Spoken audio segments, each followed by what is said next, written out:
फैसले भी नहीं माने जाने हैं यहाँ पे, तो फिर उस पर हम तो क्या ही कह सकते हैं। इससे पहले भी लॉयर्स के लिए लोग बहुत क्रिटिसाइज़ करते रहे, पर प्रॉब्लम ये है कि लॉयर का मुकाबला लॉयर से तो है ही नहीं ना, पूरे सिस्टम से है।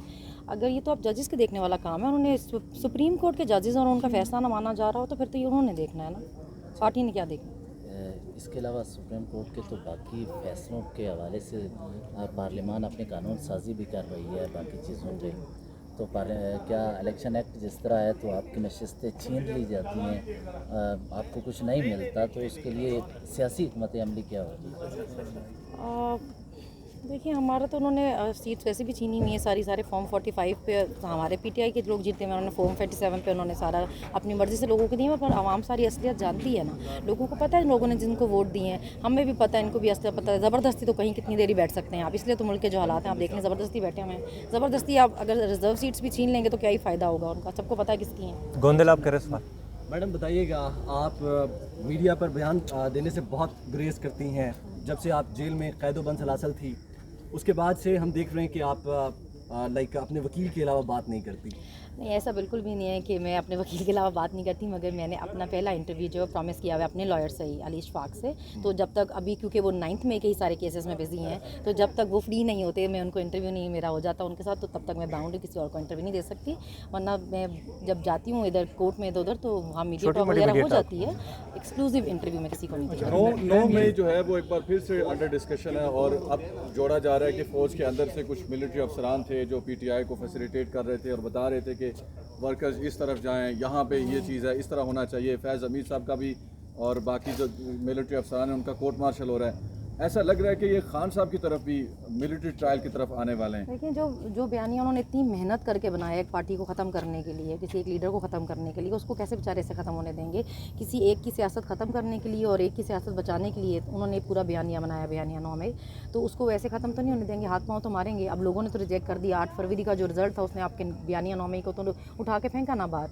अभी हमें बहुत ये 9 मई रोते रहे लोगों ने, 8 फरवरी पे हमें दिए वोटर, इनको 9 फरवरी वाला बना दिया। तो अवाम जिनके साथ है उनको क्या ज़रूरत है कुछ नहीं किसी चीज़ से डरने की।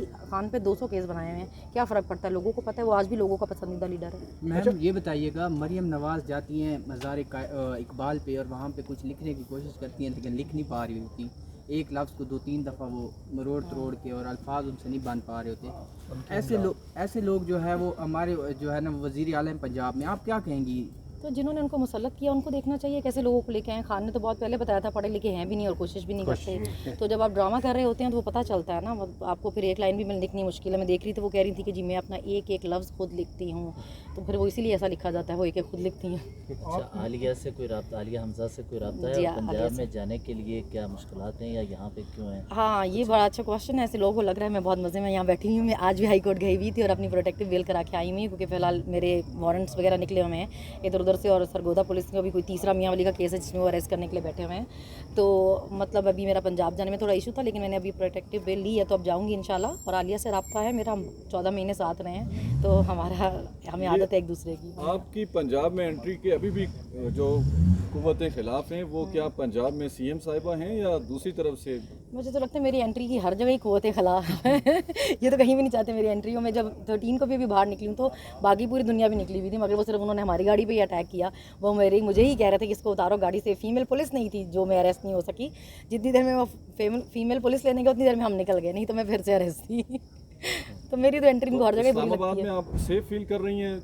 इस्लामाबाद हाई कोर्ट को क्रेडिट देती हैं या क्या वजह है कि अभी तक? देखिए, अभी मुझे लॉयर ने क्योंकि मेरे ये बोला था कि आपने इस्लामाबाद रहना है, क्योंकि यहाँ के जो जजेस हैं ये स्ट्रांग हैं, इनसे ज़रा वो पंगा करने से पहले सोचते हैं, तो इसलिए ये सेफ़ है, तो आप यहाँ पे इस्लामाबाद में रहें, तो इस वजह से मैं इस्लामाबाद में रुकी हुई हूँ। वरना तो मेरा यहाँ पे वैसे कोई घर नहीं है, तो मेरा तो घर लाहौर में ही है, तो वहीं जाना।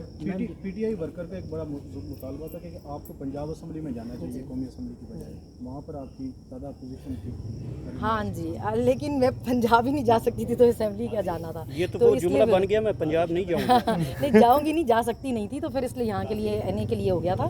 लेकिन कहीं पे भी हो, पंजाब असेंबली में हो या नेशनल में, बीबी का पीछा तो नहीं छोड़ेंगे, उनके पीछे तो बड़े ही रहेंगे। मैम सोशल मीडिया को जो है ना वो डाउन कर दिया गया है, हाँ जी, और बहुत सारे लोगों का रोजगार जो है हम वो काबिल ही खत्म कर बहुत दिया हैं, हम इतने काबिल हैं, दुनिया कहाँ जा रही है, हम डाउन करते जा रहे हैं, हम स्टोन एज में वापस जाएंगे। मुफ्ती अब्दुल कवी का एक स्टेटमेंट आया है, उनसे पूछा गया कि इमरान खान साहब के बारे में आप क्या देख रहे हैं, उनका क्या मुस्तकबिल देख रहे हैं सियासी तौर पे?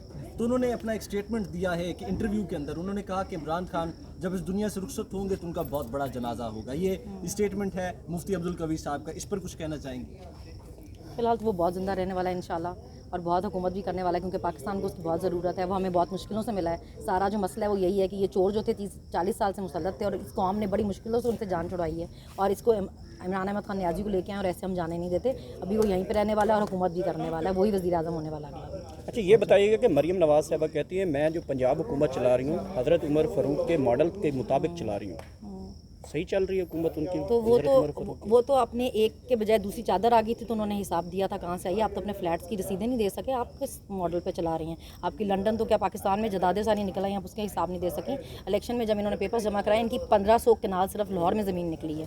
कहाँ से आए मैं सारे? अपनी पहले सारी रसीदें तो दें, फिर ऐसी बड़ी बड़ी बातें करें। अच्छा सनम जावेद, अभी भी आपकी पाबंदियाँ हैं? पाबंदियाँ मेरे पे बिल्कुल है। मैं बाहर जाती हूँ तो मेरी तस्वीरें निकलती हैं कि निकली है तो मतलब मेरे तो सारी रिपोर्टिंग होती है कि कहाँ गई कहाँ आई, तो क्या फ़र्क पड़ता है, रखते रहे नज़र। मेंबर नेशनल असेंबली के लिए नामजद किया है, इसके लिए लेजिस्लेशन या कोई सोच रखी हुई है आगे क्या करना है? अगर मेंबर मुंतखब होकर ये मखसूस नशस्तों का मामला हल होता है तो क्या चीज़ प्रायोरिटी होगी, चीज़ें किन चीज़ों? मेरे ख्याल से सबसे पहले काम जो होना चाहिए, सबसे पहली कोशिश ये होनी चाहिए कि इमरान खान जेल से बाहर आए और उस कुर्सी पर जाए जो उसका हक है, जो उसको जो वो डिज़र्व करता है, जहाँ पे उसको होना चाहिए। वज़ीर आज़म की जो कुर्सी है उस पर वही सूट करता है। सबसे पहला काम तो उसको वहाँ पहुँचाने तक का होना चाहिए, और उसी पर सबको मेहनत भी करनी चाहिए। पीटीआई में फैन जो जिसके जितने ज़्यादा बनते हैं उसको उतनी जल्दी नुकरे लगाया जाता है, और शेर अफजल मरवत को कुछ ऐसी सूरत हाल का सामना है। कहीं आपको भी उसके बाद कुछ ऐसी सूरत हाल का ना सामना करना?